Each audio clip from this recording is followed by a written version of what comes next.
Lajmi për shkarkimin e ambasadorit shqiptar në Maqedoninë të Veriut dënjon Mejdani pas protestave të studentëve shqiptar në Shkup u pasua me reagimin e Ministrisë për Europën dhe Punët e Jashtme.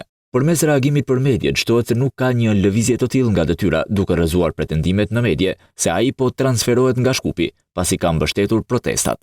Lëvizjet diplomatike, përfshirë ato në nivelin e titullarit të përfaqësisë, realizohen gjithmonë në përputhje me legjislacionin në fuqi, kuadrin e brendshëm rregullator për shërbimin e jashtëm, si dhe me praktikat e konsoliduara diplomatike. Këto procese mbështeten mbi analiza profesionale dhe institucionale, duke pasur si objektiv përdorimin sa më efikas të burimeve njerëzore në përputhje me prioritetet e politikës së jashtme të Republikës së Shqipërisë.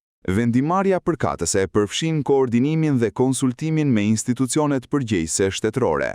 Komentet e bëra në media se Mejdani nuk do të jetë ambasador në Shkup pikërisht për shkak të protestave për të lejuar gjuhën shqipe në provime, zëdhënësi i ministrisë i cilëson të pavërteta dhe që nuk pasqyrojnë realitetin, aq më pak procesin institucional që ndiqet në raste të tilla.